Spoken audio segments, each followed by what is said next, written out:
Alors, comme vous le savez déjà, M. Appartient est décédé dans son sommeil mercredi soir dernier à 22h30. Durant des dizaines et des dizaines d'années, Dieu lui a donné d'être le berger au service de l'œuvre francophone à travers le monde. Si je cherche des mots pour identifier un peu sa façon de faire, qui il était, ce qu'il a apporté à chacun de nous autres dans l'Église, ce qu'il a apporté au service de la maison de Dieu, j'ai mis une petite liste de mots et vous allez voir, ça correspond au caractère de ce grand serviteur de Dieu. Le premier, c'est enthousiasme. Hein? Enthousiasme pour le plan de Dieu, pour la vérité, pour le royaume qui s'en vient. Le deuxième mot, fidélité. On ne sentait jamais chez lui une hésitation d'aller de l'avant pour terminer l'œuvre ou pour changer les choses qui devaient être changées. Zèle, un autre mot qui me vient à l'esprit quand j'ai préparé ce message-là. Persévérance. Oh, combien persévérant. Il en a passé des choses, M. Appartient, dans plus de 55 années de ministère, à servir, à aider, à soutenir, à encourager, à consoler, à aider à comprendre.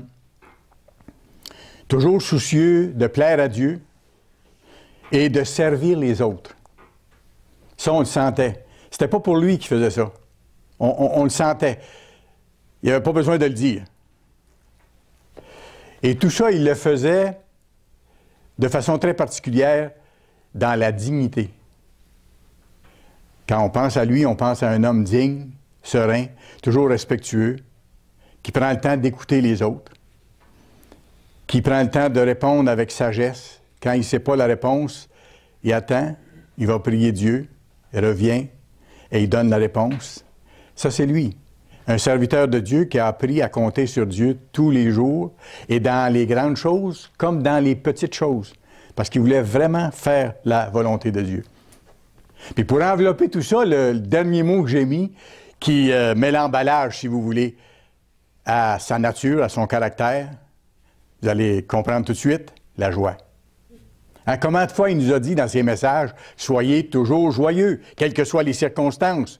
Vous avez un appel extraordinaire, vous avez une vision du futur qui est unique et qui est réelle, parce que les choses véritables s'en viennent. Celles qu'on vit présentement ne sont que passagères. Soyez joyeux en toutes choses. C'est ça, votre joie, ce qui s'en vient. Même si pour un temps, nous avons des infirmités physiques, nous avons des déceptions, des frustrations, des malaises de toutes sortes ou des déceptions, ce n'est que passager. Le véritable et le vrai et le durable s'en vient. C'est le monde à venir. C'est le royaume de Dieu. Gardez vos yeux là-dessus. Et si vous faites ça, vous allez être toujours joyeux comme le commandement du Christ nous donne. C'est ça que nous disait M. Appartient régulièrement dans ses messages. Et c'était tellement encourageant. M. Appartient, et je sais que je ne me trompe pas du tout en disant ça, a profondément marqué la vie de la plupart d'entre nous. Je dis la plupart parce qu'il y a certains qui sont plus récents, qui ont moins connu M. Appartient, mais la plupart d'entre nous, nous avons été marqués profondément par sa vie. Et l'exemple qu'il nous a donné nous montre puissamment la voie à suivre. Dans le fond, ce qu'il a enseigné, il l'a vécu jusqu'au bout, et il nous a dit, suivez ces traces-là, suivez mon exemple, comme moi, je suis l'exemple du Christ. D'où le titre de mon sermon aujourd'hui, Monsieur Appartient, un exemple. Et je vais aller plus loin tantôt là-dessus vers la fin de mon sermon. Monsieur Appartient, un exemple. Dans certaines circonstances de la vie, j'aime à me rappeler un passage très spécial de la Bible. Je l'ai déjà utilisé à des tournants de ma vie dans le passé. Et je m'en sers encore aujourd'hui. Vous pouvez le noter, vous irez voir chez vous après le sermon, mais vous allez trouver ce passage-là qui m'a touché beaucoup et que je garde en mémoire et dont je me rappelle à certains moments précis de mon existence. C'est Ecclésiaste 3, versets 1 à 8. Ecclésiaste 3, versets 1 à 8. Et je résume en mes termes, ou à peu près les termes de ce passage-là. Ça dit, il y a un temps pour tout. Il y a un temps pour toute chose sous les cieux. Un temps pour garder et un temps pour jeter. N'est-ce pas exact? Un temps pour pleurer, un temps pour rire. N'est-ce pas exact aussi? C'est la description de la vie humaine. Un temps pour arracher, un temps pour planter. Et aussi un temps pour naître et un temps pour mourir. Et c'est vrai aussi pour tous les êtres humains. C'était vrai pour M. Appartient qui a fini sa course, et c'est vrai pour chacun d'entre nous qui sommes encore vivants et qui sommes ici. Si vous allez voir dans Psaume 116, verset 15, Psaume 116, verset 15, Dieu dit ceci, c'est tellement encourageant. M. Appartient s'est endormi avant le retour de Christ. Certains d'entre nous vont également s'endormir avant le retour de Christ, selon la volonté de Dieu. Mais il faut savoir que ce que Dieu veut, c'est toujours la meilleure chose pour nous autres. C'est toujours ça. Et dans Psaume 116, verset 15, il est écrit cette petite phrase encourageante qui nous donne comment Dieu perçoit ses enfants, ceux qu'il a appelés et ceux qui s'efforcent à vivre selon ses voies et qu'il appelle ses enfants. Dieu dit ceci, « Elle a du prix aux yeux de l'Éternel, la mort de ceux qui l'aiment. » La mort de ces enfants qui aiment Dieu, qui aiment leur Père.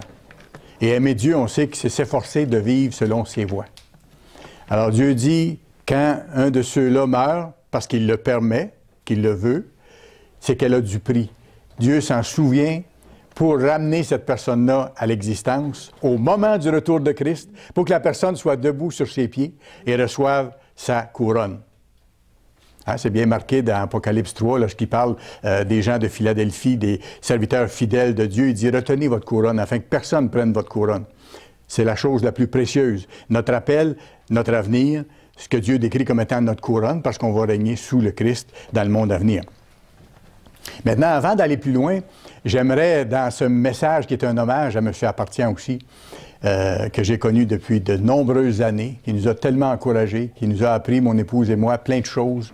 On a été en rapport régulier et dans sa bonté, dans sa patience, il nous a enseigné plein de choses. Il nous a toujours encouragés, soutenus. Maintenant, après son décès, un de ses vieux amis, M. Meredith, qui est le chef de l'Église actuellement, a écrit un petit mot à sa mémoire. Et je vais vous en lire la traduction ici.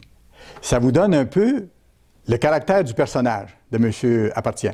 Et ça vous donne en même temps des éléments de son histoire que vous ne connaissiez pas. Et ça vous le situe dans le temps. Ça vous montre comment Dieu a travaillé avec lui, un peu semblable à la façon dont Dieu a travaillé avec certains de ses serviteurs dans le passé. Et il y a des parallèles frappants. Et vous allez voir, c'est tellement encourageant. Alors, je vous lis ce que M. Meredith a écrit le 9 décembre dernier. Le titre « À la mémoire de M. Dibord Appartient ». Un autre chêne majestueux est tombé. Notre cher frère et ami, l'évangéliste Dibord Cricard Appartient, est parti pour un repos bien mérité.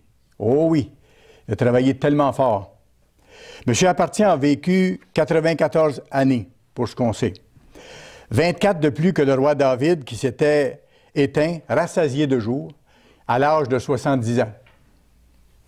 L'Éternel Dieu a utilisé M. Appartient pour mettre en place son œuvre en langue française, puis pour guider et superviser cette œuvre pendant plusieurs décennies, à travers son ministère en langue française, à travers les sermons et ses articles en anglais, à travers son affection et sa bonté bien connue, M. Appartient a eu un impact formidable dans la vie de milliers de personnes à travers le monde, y compris nous ici, et nos frères et sœurs en Belgique, en France, en Haïti, en Martinique, ailleurs à travers le monde, dans les pays africains aussi de langue française. M. Meredith continue en disant ceci. « J'ai rencontré M. Appartient pour la première fois en 1955. Richard David Armstrong venait juste de l'embaucher comme professeur de français à l'Ambassadeur College à Pasadena, en Californie. Peu avant, M. Appartient avait répondu à une offre d'emploi de professeur de français parue dans un journal en rapport avec l'éducation. Avant d'obtenir le poste, il eut un entretien avec M. Herbert Armstrong. M. Appartient répétait souvent qu'il avait été impressionné par la compréhension et la sincérité de M. Armstrong. Il m'avait dit à de nombreuses reprises, « Rod, tout ce que je cherchais, c'était un poste pour enseigner le français à la faculté du collège. Mais il semble que M. Armstrong voulait que je comprenne ce qu'était réellement le collège et l'œuvre de Dieu. Ainsi, il m'a parlé pendant 2h30 lors de notre première rencontre. M. Armstrong a parlé pendant 2h30 du but de l'existence humaine et du but de l'œuvre. Ainsi, il m'a parlé donc pendant ces 2h30. À cette époque, je ne comprenais pas bien tout cela. Il n'était pas encore converti à ce moment-là. Cependant, j'étais très impressionné et j'étais heureux de faire partie d'une institution dirigée par un homme aussi clairvoyant que M. Armstrong. Pendant les décennies suivantes, M. Appartient et son épouse Shirley sont devenus de bons amis de M. et Mme Armstrong. Ils possédaient tous les deux un degré de culture, de dignité et de distinction que M. et Mme Armstrong appréciaient. Ils organisaient souvent chez eux des dîners élégants pour des membres de la faculté et des amis de l'Église.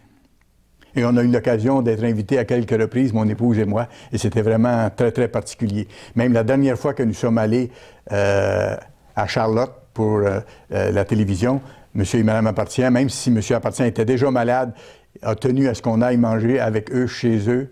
Il est venu, sa secrétaire est venue nous chercher en voiture, il était là. Et même s'il avait certaines difficultés à la maison, il tenait à ce qu'on s'assoie et qu'on parle ensemble. Et ça a été le dernier repas qu'on a pris ensemble, ça a été chez lui malgré sa fatigue. Et je me rappelle, on était assis, lui et moi, au salon pendant que les dames étaient dans la cuisine. Et lorsque ça a été le temps d'aller manger, je lui ai donné mon bras pour qu'il puisse se lever parce qu'à cause de son anémie et tout ça. Mais il tenait bon, puis il me parlait de l'œuvre, puis il fallait finir le travail et ainsi de suite. Ses yeux étaient sur le but. M. Appartient voyageait avec M. Armstrong pour rencontrer des dignitaires. Il était toujours un compagnon agréable et intéressant pour tous ceux d'entre nous qui avions à traiter avec lui. Dieu l'a béni avec une formidable épouse, 2 fils et un petit-fils qu'il aimait beaucoup. Dibord Appartient a vécu une vie riche et mouvementée. Maintenant, je vous donne son histoire. Plusieurs d'entre vous, vous ne la connaissiez probablement pas, du moins les grandes lignes. Il est né en Turquie, de parents arméniens. M. Appartient est un Arménien, au début de l'atroce génocide arménien qu'il y a eu. Parce que les Turcs ont tué des milliers d'Arméniens à ce moment-là. Ça a été un holocauste. Les parents de M. Appartient furent avertis par des amis de ce qui s'en venait. Et ils purent le faire embarquer sur un navire afin d'épargner sa vie. Alors, ils ont mis le petit M. Appartient sur un bateau pour sauver sa vie.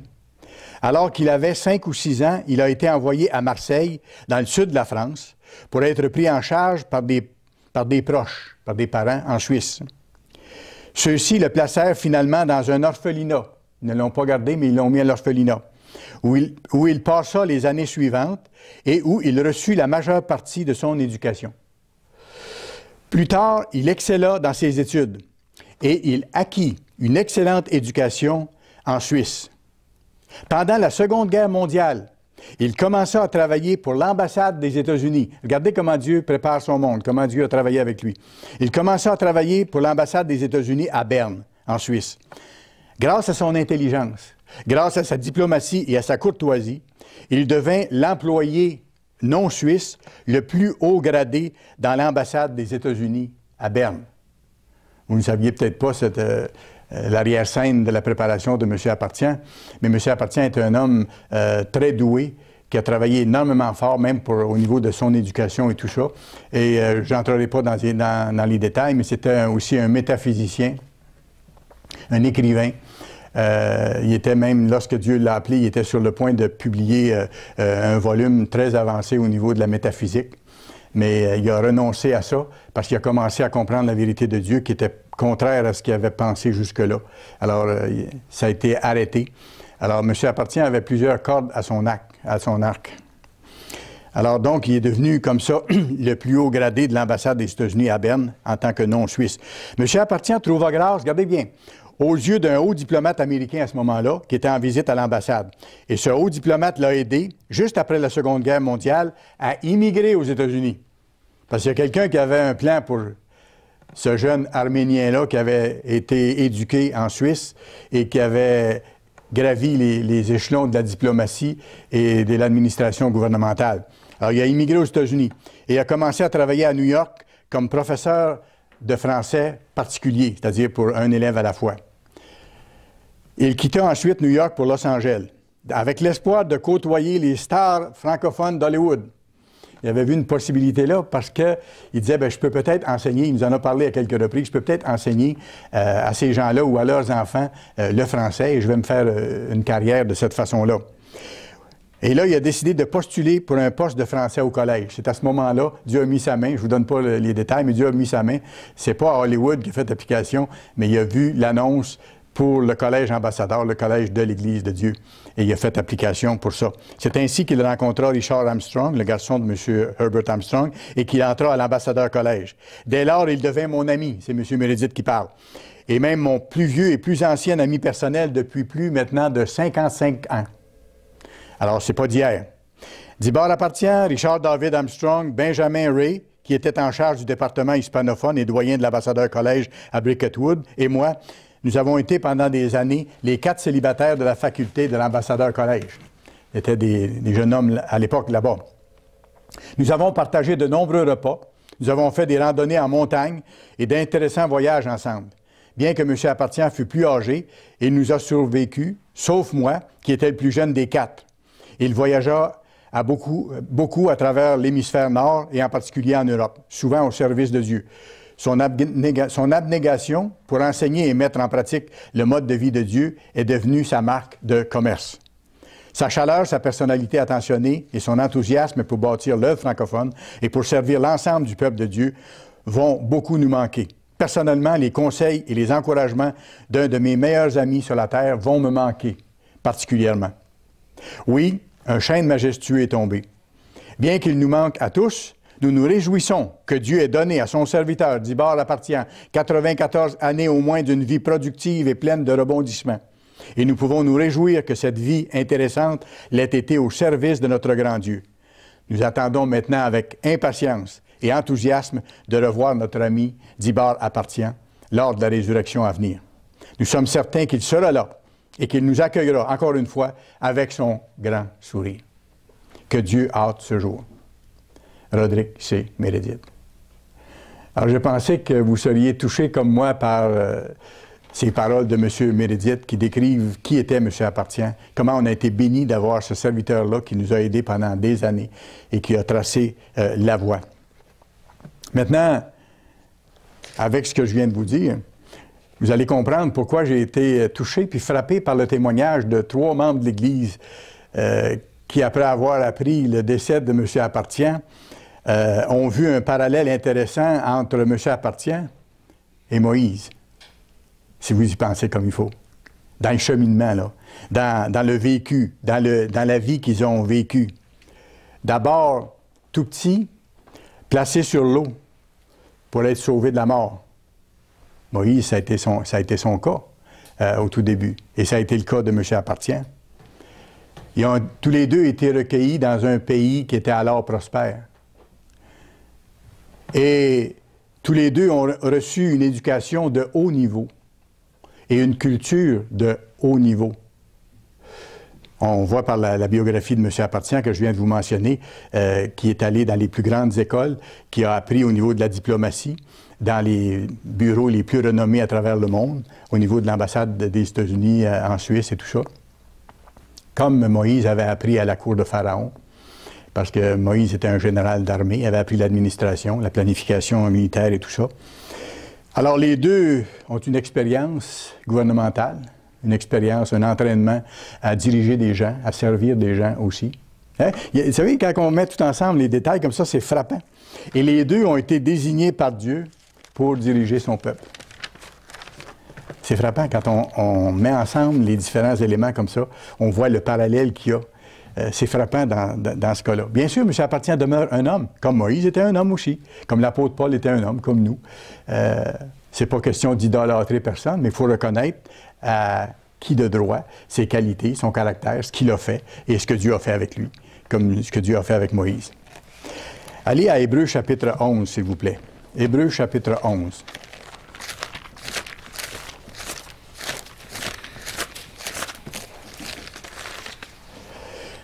Vous savez que le chapitre 11 du livre aux Hébreux, c'est le chapitre qui décrit les hommes et les femmes de foi à travers l'histoire. Ceux qui ont, en esprit, vu de loin la récompense, qui ont vu le but, qui ont vu le monde à venir, qui ont vu la nouvelle Jérusalem, comme c'est marqué dans le cas d'Abraham, mais qui se sont endormis sans l'avoir reçu, sachant que c'était pour un temps plus éloigné. On peut ajouter à cette liste-là, je pense, le nom de l'apôtre Paul, le nom de l'apôtre Pierre. On peut ajouter à cette liste-là le nom de M. Armstrong, sûrement. On peut ajouter à cette liste-là aussi le nom de M. Dibord appartient, qui a été notre exemple en tellement de choses. Maintenant, on peut voir aussi, et ça m'a frappé quand je réfléchissais à tout ça, on peut voir un parallèle aussi entre l'attitude et la vie d'Abraham et l'attitude et la vie de M. appartient. Il y a aussi des ressemblances là. C'est pas surprenant, parce que c'est les fils de Dieu, du même Dieu, qui doivent avoir le même caractère. Donc, qui doivent agir de la même façon. Alors, il ne faut pas que ce soit surprenant qu'il y ait des ressemblances. On se ressemble dans une même famille. On a des traits communs. Alors, surtout dans la famille spirituelle. Alors, quand vous regardez Abraham, par exemple, Hébreux 11, verset 10. Abraham attendait la cité qui a de solides fondements, la Jérusalem céleste, qui doit venir plus tard. Celle dont Dieu est l'architecte et le constructeur. Vous connaissez ce passage-là comme il faut. Allez, verset 13 maintenant. C'est dans la foi qu'Abraham et les autres serviteurs fidèles, c'est dans la foi qu'ils se sont endormis, qu'ils sont tous morts, sans avoir obtenu les choses promises. Mais ils les ont vus et salués de loin, reconnaissant qu'ils étaient étrangers et voyageurs sur la terre. C'est ce qu'on est, nous aussi. Ça nous le fait réaliser, ça. Tout ce qu'on a, tout ce qu'on vit, tout ce qu'on voit présentement, bientôt, ce sera disparu, ce sera chose du passé. Et ce sera le monde à venir qui sera là. Ceux qui parlent ainsi montrent qu'ils cherchent une patrie, ou un pays, ou un monde, un autre monde. S'ils avaient eu en vue celle d'où ils étaient sortis, ils auraient eu le temps d'y retourner, comme Abraham aurait eu le temps de retourner en Chaldée. Mais il n'est pas retourné en Chaldée. Il attendait d'autres choses. Mais maintenant, ils en désirent une meilleure, une patrie meilleure, un pays meilleur, c'est-à-dire une céleste qui va venir du ciel, le gouvernement de Dieu. C'est pourquoi Dieu n'a pas honte d'être appelé leur Dieu et il leur a préparé cette cité qui s'en vient bientôt. Et ça, c'est exactement comme nous. Ce que Paul attendait, ce qu'Abraham attendait, ce que M. Armstrong attendait, ce que M. Appartient attendait, nous l'attendons aussi. Allez juste un peu plus loin, dans Hébreux chapitre 13. Regardez comment c'est encourageant. Hébreux chapitre 13 et le verset 14. Nous n'avons point ici-bas de cité permanente. Quel que soit le nom de votre ville n'est pas permanente et ce n'est pas votre résidence dernière. Mais nous cherchons celle qui est à venir. Nous cherchons celle qui est à venir. Et M. Appartient s'est appliqué toute sa vie à nous dire, gardez vos yeux sur le monde à venir, sur le chef de l'Église, sur le Christ, celui qui fait arriver les choses. Et le Christ, c'est lui qui a réduit la mort à l'impuissance. Allez dans 2 Timothée 1. 2 Timothée 1, s'il vous plaît. Le Christ a réduit la mort à l'impuissance. Il a déjà remporté la victoire. 2 Timothée, chapitre 1, versets 9 et 10.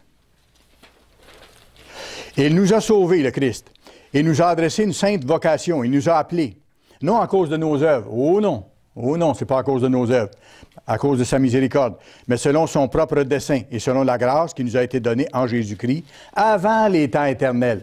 Parce que Dieu avait décidé longtemps d'avance que le Christ allait mourir pour nous, qu'il allait appeler des gens à cette époque-ci, au temps de la fin en particulier, pour terminer le travail.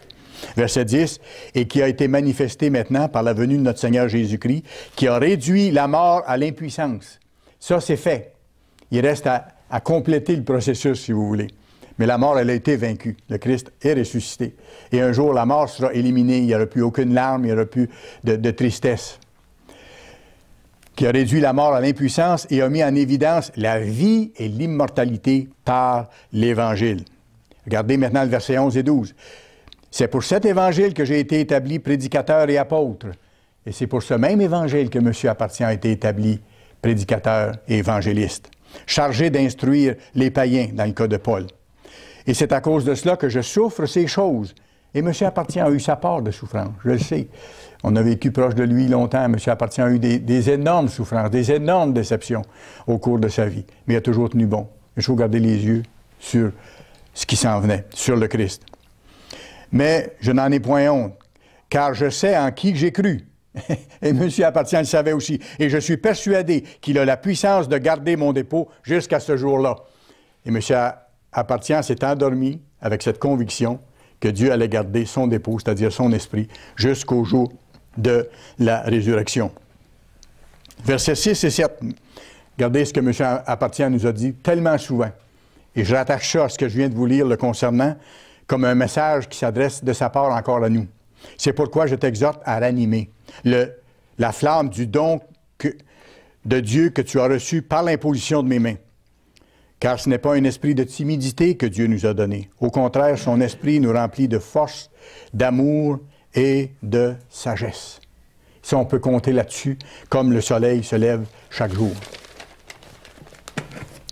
Ecclésiaste 7, s'il vous plaît. Ecclésiaste 7.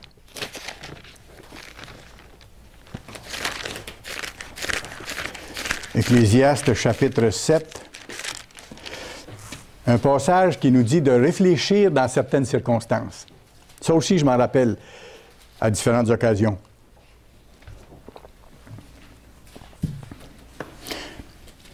Ecclésiaste 7, regardez le verset 14. « Au jour du bonheur, sois heureux. » J'arrête ici. Parce que dernièrement, M. Appartient nous a parlé à 2 ou 3 reprises dans des messages en disant « Quand vous avez des bénédictions ou quand vous avez des moments heureux, ne perdez pas de temps à penser à des choses négatives. Goûtez ce que vous avez, ou goûtez ce que vous faites, ou goûtez les temps de repos que vous avez quand c'est un temps de repos qui vous est donné. Appréciez-le. Passez pas votre temps à vous inquiéter des choses à venir ou à regretter les choses passées que vous ne pouvez ramener ni changer.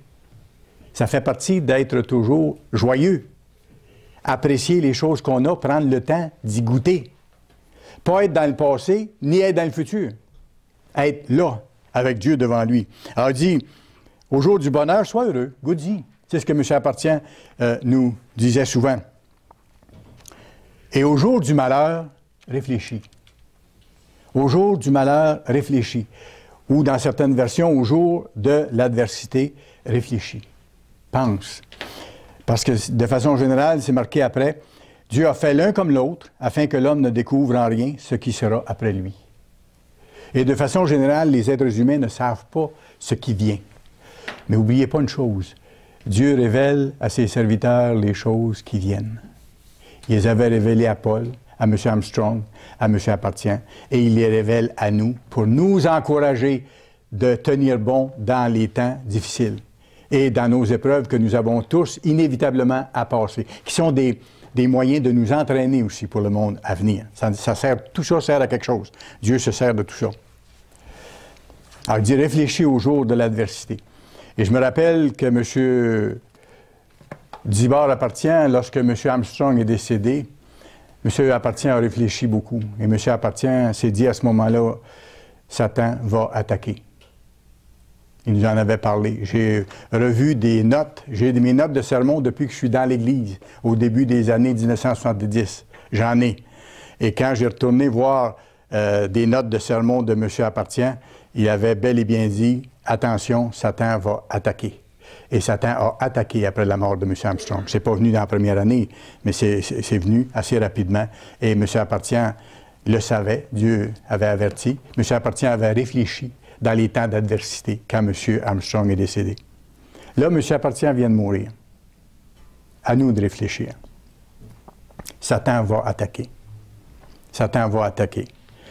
De l'extérieur ou de l'intérieur. Et là aussi, j'ai aimé la prière de M. Burns. Je pense que Dieu l'a inspiré de parler de cette façon-là, de nous donner d'être forts par rapport à ce qui peut venir même de l'intérieur de l'Église, à rester fidèle à Dieu, basé sur sa parole, qui est la vérité, et à suivre l'exemple qui a été tracé devant nous par des hommes comme M. Armstrong et M.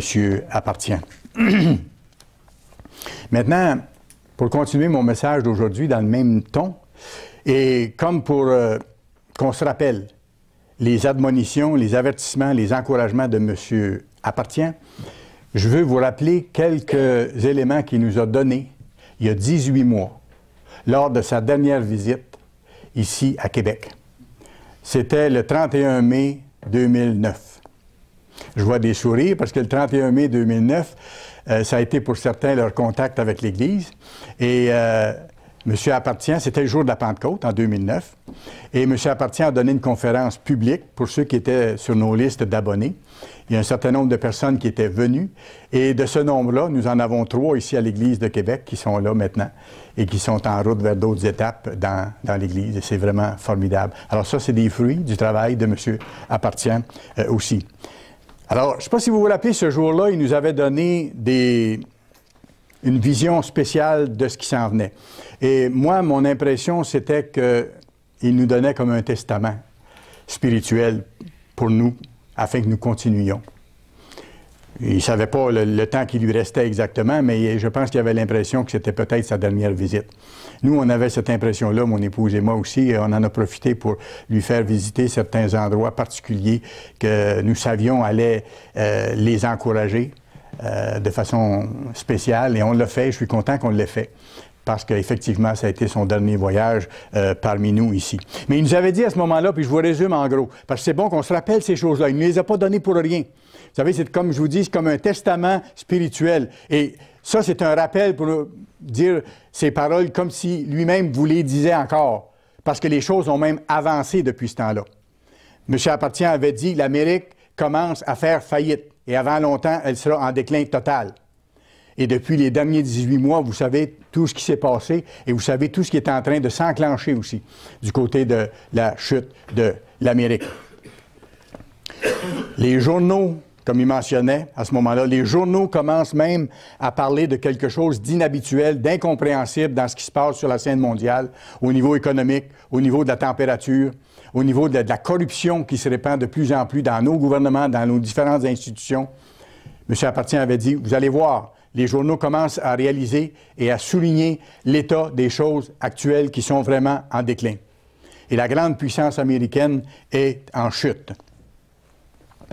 Et il nous avait dit à ce moment-là, il dit, le Conseil des Anciens a parlé de la fin du monde dernièrement, de la fin de notre société, alors que le Christ va bientôt revenir. Mais le Conseil des Anciens en a parlé d'une façon spéciale pour encourager les membres de l'Église à garder le sourire. Oui, la joie que je vous disais tantôt, malgré ces événements-là devant nous, malgré les autres qui vont venir, qui vont être sans doute pires que ce qu'on voit maintenant, il dit gardez le sourire, parce que bientôt la fin des souffrances humaines va se réaliser, selon la promesse de Dieu. Mais oui, la vision qu'il nous a donnée à ce moment-là, je suis content d'avoir noté le plus possible de choses qu'il disait dans mon cahier, parce que j'ai pu les retrouver et je peux vous les donner comme si c'est lui qui vous parlait aujourd'hui par mon intermédiaire. M. Appartient a dit, les signes sont là. Les signes sont là partout autour de nous. L'Écriture, elle est sur la muraille. Vous vous rappelez la nuit que Babylone a été pris, que le système qui était le grand système mondial à l'époque s'est effondré. Belchassar donnait un festin. Comme aujourd'hui, les gens s'amusent, préparent les fêtes païennes, dépensent comme c'est pas possible, font la fête de toutes sortes de façons, parlent de sport, de tout ce que vous voulez, excepté parfois de la réalité, parce que les gens ne veulent pas voir la réalité en face. Pendant que tout ça se passe, il est écrit sur le mur que la fin approche. Les signes sont là. Et la nuit où ce fameux Belchassar-là a donné ce grand festin-là, et a fait venir les coupes qui étaient autrefois dans le temple de Dieu, il y a une main qui est apparue et sans bras qui a écrit sur le mur que c'était la fin ce soir-là, et ça a été la fin telle que c'était écrit dans les textes. Alors, M. Appartient dit, l'Écriture, elle est sur le mur. Rappelez-vous de ça. Parfois, on a tendance à comme ramollir, à oublier un peu. Petit train va loin, ça fait longtemps qu'on se le fait dire. C'est pas parce que ça fait longtemps qu'on se le fait dire que c'est pas en train d'arriver. Faites attention de ne pas vous endormir. Il y a des vierges qui s'endorment plus profondément que d'autres, à un moment donné. Faites attention de ne pas vous endormir. Et M. Appartient avait dit, quoi qu'il arrive, tenez bon. Quoi qu'il arrive, tenez bon. Ne remettez jamais en doute l'amour de Dieu et son désir de vous voir parvenir au succès. Dieu ne vous a pas appelé pour que vous manquiez votre coup. Dieu vous a appelé parce qu'il savait qu'avec son aide, vous pouviez y arriver. Alors, à vous de ne pas détourner les yeux de lui et malgré les difficultés ou malgré les ténèbres qu'il peut y avoir autour, de garder pleine confiance en lui. Les choses vont aboutir au mieux. Tout concourt au bien pour ceux qui sont appelés et qui aiment Dieu, c'est-à-dire qui s'appliquent à vivre selon ses voies. Dieu va les sortir de la difficulté et de la misère. Regardez le cas de Job. Pendant que Job avait ses tribulations, ses difficultés, il ne voyait rien de beau. Pourtant, Job n'a pas remis en question Dieu d'aucune façon. Et regardez ce qui est arrivé après. Même sur le plan physique, Job a été béni plusieurs fois que ce qui était béni auparavant. Regardez le cas de Joseph. Joseph, vendu par ses frères, là. On lit ça, ces deux lignes, là. Mais vous êtes un jeune homme, vos frères vous vendent à des étrangers qui vous attachent, qui vous emmènent captifs dans d'autres pays. Comment vous vous sentez?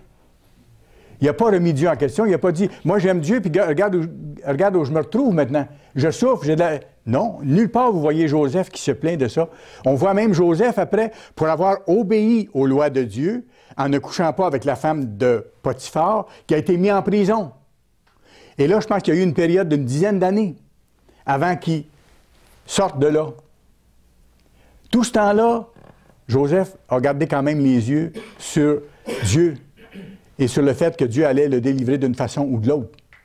Un peu comme Daniel dans la fosse au lion, avec ses compagnons. Il dit, si Dieu décide de nous laisser mourir, bon, c'est son choix, je suis d'accord. Mais si Dieu décide de nous délivrer, Nabuchodonosor, tu ne peux rien faire. Même si ta fournaise est chauffée au maximum, tu ne peux rien faire.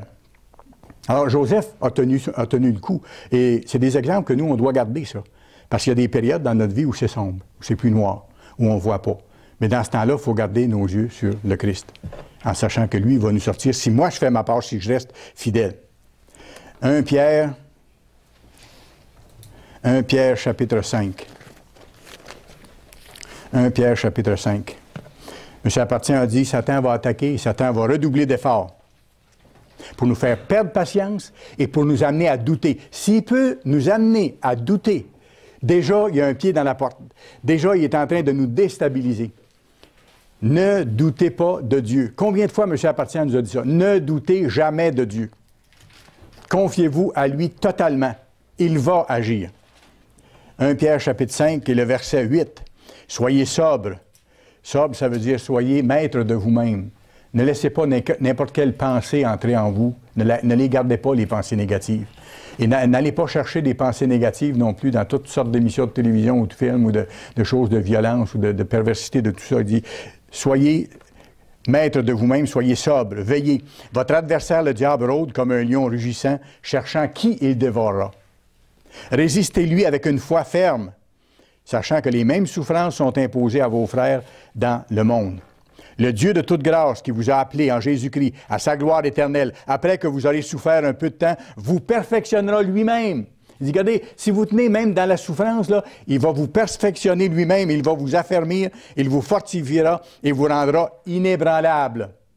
Et moi, j'ai souligné ça en vert, parce que dans mon cas, j'ai choisi de souligner en vert dans ma Bible les promesses de Dieu. Tout ce qui est souligné en vert, c'est promesses de Dieu. Alors, je le vois tout de suite. C'est une promesse de Dieu. Promesse de Dieu, c'est un engagement.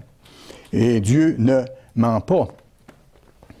Écoutez, vous savez pourquoi vous êtes ici. Et je sais pourquoi je suis ici. Dieu nous a appelés à faire une œuvre. Il ne nous a pas appelés d'abord pour qu'on soit sauvés, comme M. Appartient a expliqué souvent. Il nous a appelés d'abord pour qu'on fasse l'œuvre, qu'on soutienne l'œuvre par nos prières, par nos encouragements les uns aux autres, par les services les uns aux autres, par le soutien de l'œuvre, par nos dîmes, et ainsi de suite. C'est pour ça que Dieu nous a appelés, et pour nous préparer à servir dans le monde à venir. Et en même temps, si on fait ça, on a le salut qui nous sera accordé. Mais on n'est pas d'abord appelé pour être sauvé. Comptez sur Dieu. Il nous disait ça, je l'ai marqué ici comme il faut. Comptez sur Dieu qui agit en son temps. Et j'ai souligné le son. Comptez sur Dieu qui agit en son temps.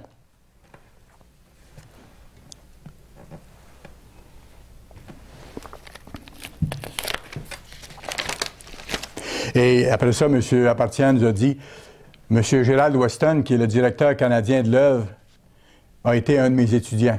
Il dit, je lui ai enseigné quelques années. Et il dit, sachez que c'est un homme humble qui a de grandes capacités. Et c'est un bon serviteur de Dieu. Regardez son exemple. J'ai aimé ça qu'il nous mentionne ça. Et la dernière fois qu'on est allé à Charlotte, mon épouse et moi, lors d'un repas avec M. Apartient, il nous a encore mentionné la même chose. Il a dit, monsieur, votre directeur au Canada, M. Weston, est un homme fidèle, un homme humble, un serviteur de Dieu sur qui vous pouvez compter. J'étais content qu'il nous mentionne les choses de cette façon-là. Et M. Apartient nous a raconté ce qui lui est arrivé dans la Deuxième Guerre mondiale. Et il s'est servi de ça pour nous avertir de comment faire les choses à l'époque où nous sommes rendus. M. Apartient, vous allez vous en rappeler, il dit « J'étais étudiant en Suisse quand la Deuxième Guerre mondiale s'est déclarée.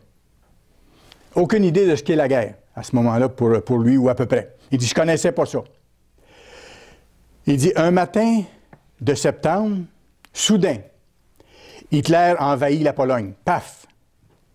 Ce matin-là, M. Apartient dit « Je voulais aller, comme d'habitude, prendre un café puis acheter du pain. » Voisin de où il restait. Impossible. Tout était fermé. Tout était arrêté. Impossible d'avoir un pain. Impossible d'avoir un café. C'est ça qui arrive parfois lorsque les choses basculent d'un coup sec. Alors, lui a vécu cette situation-là. Et là, il en a profité pour nous dire ceci. Et c'est un rappel de ce que M. Meredith nous avait dit il y a 2 ans. Il dit, mettez de côté des choses. Mettez de côté des choses. Préparez-vous, faites certaines provisions. Pas pour 10 ans, pas pour 2 ans, mais faites certaines provisions pour ne pas être pris à court lorsqu'il va arriver des situations subites où vous allez devoir être en état de survie, je dirais. C'est ce qu'il a expliqué.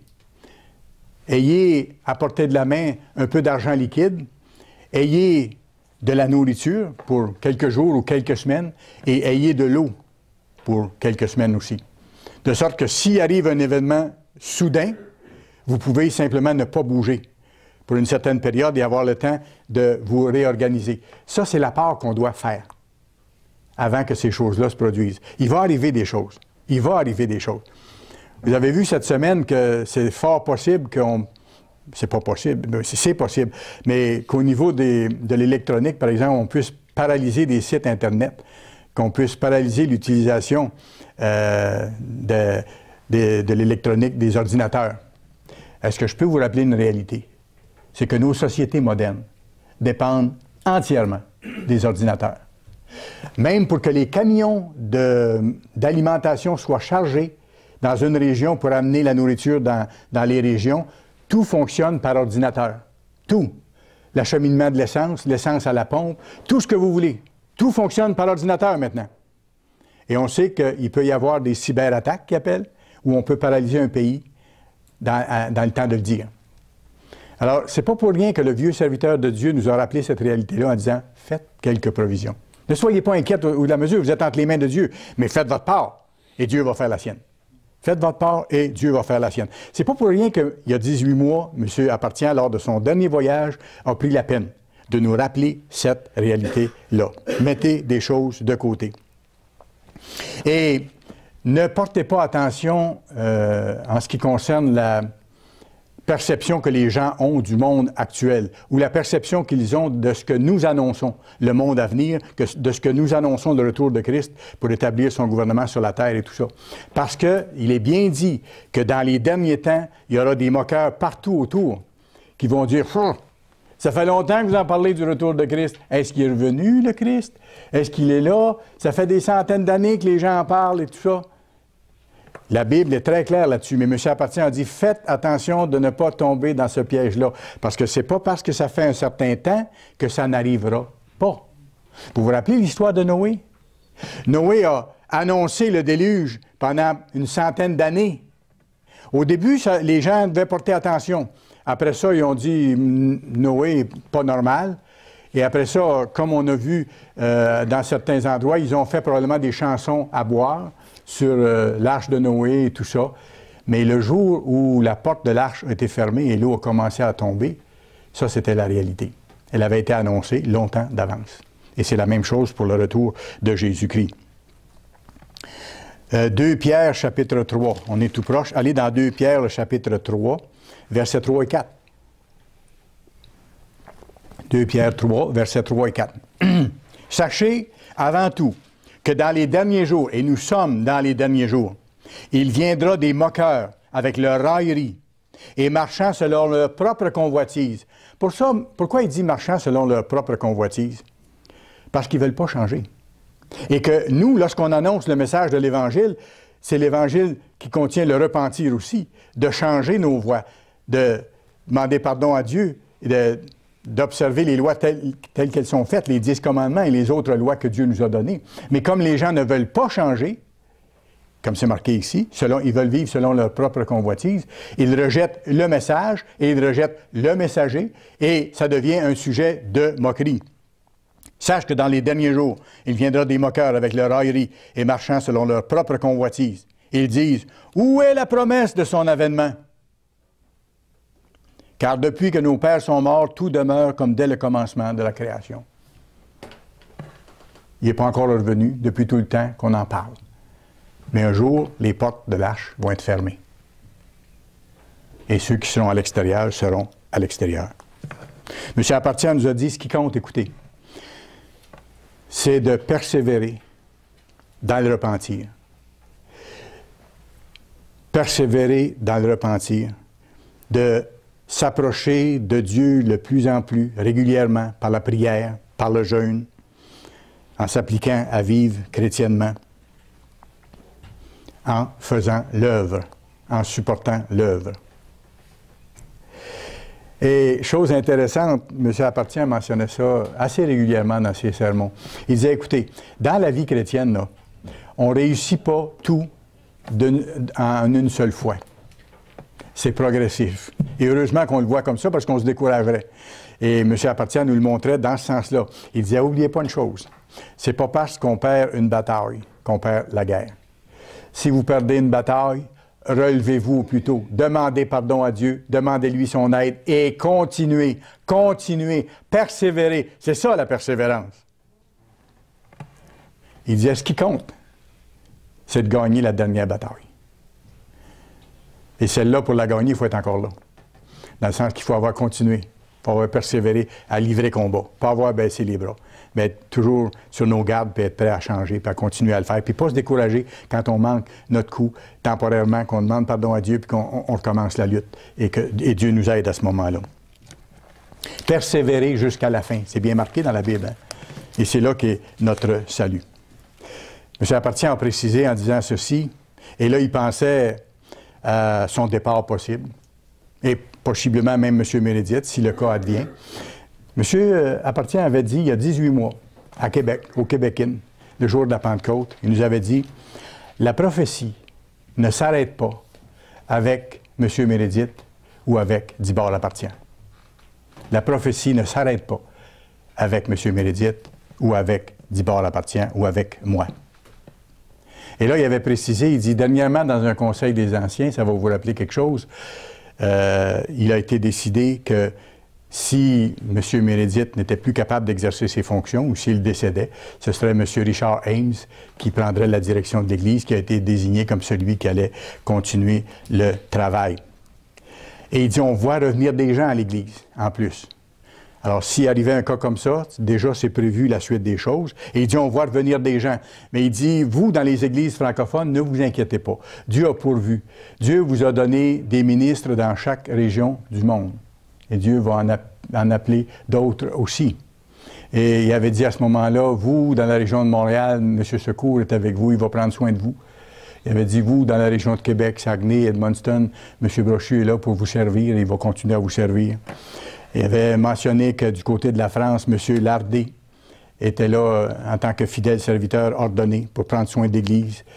En Suisse, M. Roland Lecoq a été ordonné ministre. Il fait le travail de servir l'œuvre, de s'occuper des appelés de Dieu dans cette région-là. Aux Antilles, M. Ginier s'occupe de nos frères antillais là-bas. Alors, M. Appartient avait dit, regardez là, soyez pas inquiètes si je ne suis plus là. déjà, il y a en place un certain nombre de ministres qui vont prendre soin de l'Église et qui vont continuer le travail. Et là, il avait ajouté un exemple qui m'avait vraiment frappé. Puis vous allez voir.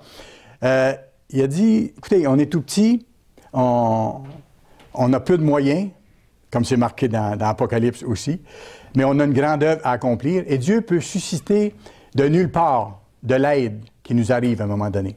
Puis il nous a donné un exemple qui est réel, qui vient de se produire dans l'Église, qui s'était produit à ce moment-là. Il nous a parlé d'Haïti. M. Appartient aimait profondément Haïti. Il est allé plusieurs fois. D'ailleurs, il a donné une conférence publique à un moment donné à Haïti. Il y avait eu 1200 personnes qui s'étaient présentées à sa conférence publique. Et le titre de sa conférence était « Quand viendra la fin ?» Et M. Appartient avait expliqué que les gens là-bas souffrent tellement, et c'est pas moins maintenant, hein, ça continue encore plus, les gens souffrent tellement que lorsqu'ils voient une possibilité d'un changement ou d'un espoir, ils s'accrochent à ça, ils veulent savoir, ils veulent comprendre. Alors c'est pour ça probablement qu'il y avait eu 1200 personnes à cette conférence publique de M. Appartient là-bas dans les îles. Ça l'avait vraiment touché. Mais voici, M. Appartient dit, bon, on est tout petit, on n'a pas beaucoup de ministres, et là, il n'y avait pas de ministre pour s'occuper directement d'Haïti. Et de nulle part, dans un sens, il était déjà membre d'Église, mais M. Wilner-Pierre est apparu. M. Wilner-Pierre, membre de l'Église de Dieu depuis longtemps, haïtien de naissance, marié à une haïtienne, vivant aux États-Unis, propriétaire de 2 ou 3 cliniques là-bas. M. Wilner-Pierre vend ses cliniques, déménage à Charlotte et dit à M. Appartient, je suis à votre service pour aider mes frères en Haïti. Je vais y aller aussi souvent que possible. Je vais y aller à la fête si vous voulez que j'aille. Je vais m'occuper d'eux autres. Et depuis ce temps-là, M. Wilner-Pierre aide ses frères haïtiens, ses frères dans l'Église et ses frères en tant que peuple. C'est formidable. Et là, M. Appartient a dit, regardez comment Dieu peut susciter comme par surprise, pour ainsi dire, de nulle part, quelque chose dont on ne s'attendait pas du tout, à quoi on ne s'attendait pas du tout. M. Wilner-Pierre est arrivé, depuis ce temps-là, il fait un excellent travail, M. Appartient l'apprécie énormément et les frères en Haïti en sont vraiment heureux. Et M. Appartient a ajouté, il dit, dans le passé, dans l'Église universelle de Dieu, on a payé des ministres pour aller là-bas. Et là, il dit, où est-ce qu'ils sont ces hommes-là maintenant? Ils ne sont plus là. Ils ne sont plus là. Ils ne sont ni en Haïti, ni ailleurs, ils ne sont plus dans l'Église. Et où M. Wilner-Pierre arrive, il offre ses services, puis il le fait avec plein de bonne volonté. Voyez-vous comment Dieu peut travailler les choses? C'est vraiment, vraiment puissant de le voir à l'action. Alors, il a ajouté ensuite, M. Appartient, il dit, si quelque chose m'arrive, je l'ai écrit bien clairement ici, si quelque chose m'arrive, ne vous inquiétez pas. Continuez. Ne vous inquiétez pas. Des anciens membres de l'Église nous retrouvent actuellement, un peu partout à travers le monde. Et à ce moment-là, nos frères de Belgique n'étaient pas encore revenus avec nous. Ils étaient avec nous, nos frères de Belgique, avant, autrefois. Mais au moment où M. Appartient est venu, il y a 18 mois, M. Ellis et son groupe n'étaient pas encore revenus avec nous. Mais c'était en pourparlers. M. Appartient, qui était un ami de très longue date de M. Jean Carillon, qui était le chef de ce petit groupe-là, qui était avec nous auparavant, c'était des amis de très, très longue date. Même M. Jean Carillon avait dit, M. Appartient, on va être enterrés dans le même cercueil, vous et moi. Et puis, M. Carillon, c'est un colosse, vraiment un colosse, là. Et M. Appartient lui avait dit, on ne rentrera pas tous les deux dans le même cercueil, M. Carillon. Et quand il l'avait revu, il avait fait des blagues ensemble, et M. Carillon avait beaucoup maigri parce qu'il était atteint de maladie. Et ils avaient fait une blague ensemble en disant, mais peut-être ce serait possible maintenant. Alors, c'était vraiment, vous savez, des amis très proches, les uns des autres, l'un de l'autre là-bas. Et M. Appartient se préoccupait beaucoup de ce groupe-là, parce que c'est nos frères. Et depuis ce temps-là, bien, les efforts de M. Appartient ont porté fruit. Et M. Ellis est avec nous. Et nos anciens frères de l'Église universelle sont revenus avec nous du côté de la Belgique. Alors, c'est une grande bénédiction. Je sais que M. Appartient était très heureux de ça. Et il dit, écoutez, en Afrique, au moment où il nous a parlé, il y avait 100 personnes qui demandaient qu'un ministre aille. Mais on n'a pas encore suffisamment la main-d'œuvre. Alors il dit, priez Dieu pour que Dieu envoie la main-d'œuvre dans son œuvre, pour qu'on ait des ministres. Priez pour que Dieu nous donne les moyens nécessaires. Dieu a dit, je ne vous abandonnerai jamais. Hein? Le Christ a dit ça, c'est lui le chef de l'Église. Je ne vous abandonnerai jamais. Et Dieu ne nous abandonne jamais, mais il dit, il faut faire notre part. Alors il dit, tenez bon, Jésus-Christ est le chef de l'Église. Le Christ est toujours là.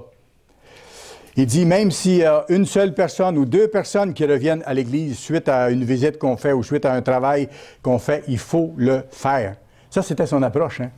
Des fois, on lui disait, bien, monsieur Appartient, c'est un long voyage, vous êtes fatigué, vous êtes âgé, il faut que j'aille, parce que si même une personne comprend la vérité et vient à l'Église, déjà, on a atteint notre but.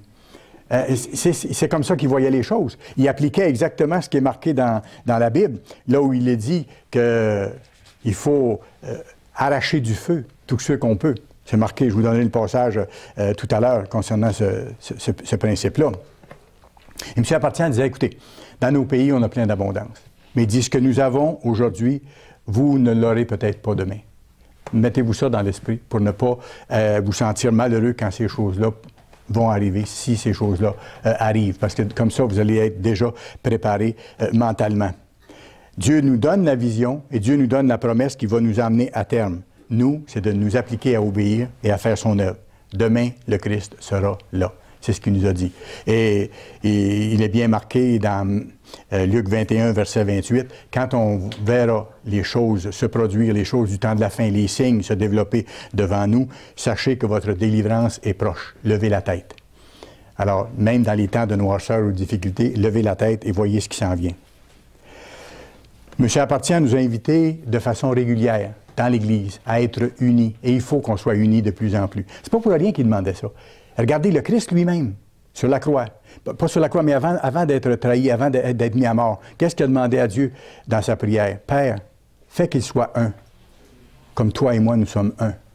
Alors, il faut qu'il y ait une unité plus grande dans l'Église.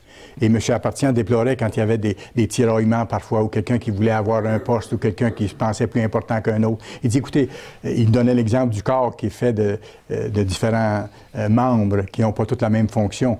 Faites ce que vous pouvez là où vous êtes. Essayez pas de prendre la place de d'autres et n'enviez personne. Servez au mieux là où vous êtes et suivez les directives de ceux qui vous dirigent.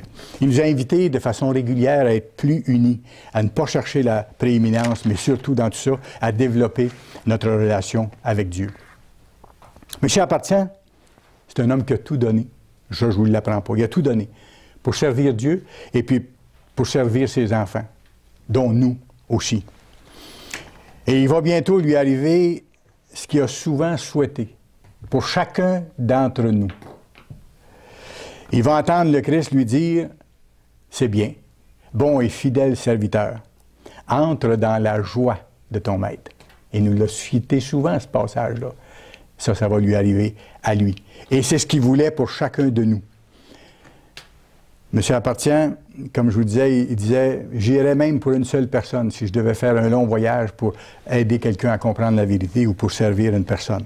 Vous pourrez aller voir ce passage-là dans Proverbe 24, versets 11 et 12. Proverbe 24, versets 11 et 12, c'est notre responsabilité d'annoncer l'Évangile pour que tous ceux que Dieu appelle puissent être là et que le plus grand nombre puisse échapper à la grande détresse qui s'en vient. Son désir, M. Appartient, que nous soyons fidèles jusqu'à la fin. Que nous soyons fidèles jusqu'à la fin. Que nous terminions l'œuvre avec zèle et avec courage, avec joie aussi. Que nous terminions l'œuvre avec zèle, avec courage et avec joie. Et son autre souhait, que nous soyons bientôt tous réunis. Je me rappelle, il nous disait, il savait que ce n'était pas possible, mais en pensant à la fête des tabernacles, il dit, je rêve un jour que tous les francophones soient dans le même site de fête, qu'on soit tous ensemble. Ça n'a pas pu se réaliser, bien sûr, mais dans le monde à venir, très bientôt, ça pourra se réaliser. Certains ont un certain nom, et je termine là-dessus, certains noms ont un sens particulier, vous le savez, bibliquement parlant. Certains noms ont un sens particulier. Moi, je m'étais toujours demandé, qu'est-ce que le nom de Dibar voulait dire? Parce que ce n'est pas un nom qui nous est connu ici. C'est un nom arménien, bien sûr, mais qu'est-ce que ça veut dire? Qu'est-ce que ça signifie? Et à la fête des tabernacles, j'ai trouvé une occasion de le demander. Il y a 2 ou 3 ans, on était à la fête en Europe. On était dans un autocar avec M. Appartient. J'étais assis juste en avant de lui, avec mon épouse. Il y avait M. et Mme Appartient en arrière de nous. Puis à côté, il y avait le fils de M. et Mme Jean-Jacques Dalle de France, qui avait, je ne sais pas, 10, 12 ans à l'époque, et quelque chose du genre. Et lui, son deuxième nom, c'est Dibard. C'est un enfant qui est né dans l'Église. Alors, comme deuxième nom, les parents lui ont donné, probablement à l'honneur de M. Appartient, le nom de Dibard. Alors, j'ai dit au jeune homme, j'ai dit, est-ce que tu sais ce que ça veut dire, Dibard? Il m'a dit non. J'ai dit, regarde, M. Appartient est juste là, demande-lui.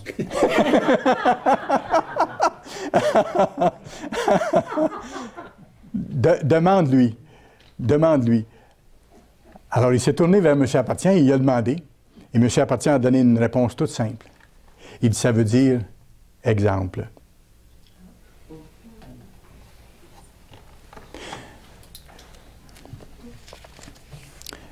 M. Appartient était vraiment un bel exemple de ce qu'est un vrai chrétien. En toute chose, il s'appliquait à servir, à suivre, c'est-à-dire l'exemple du Christ. Et ce faisant, il nous donne un exemple inspirant. D'où le titre de mon sermon. Monsieur Appartient, un exemple.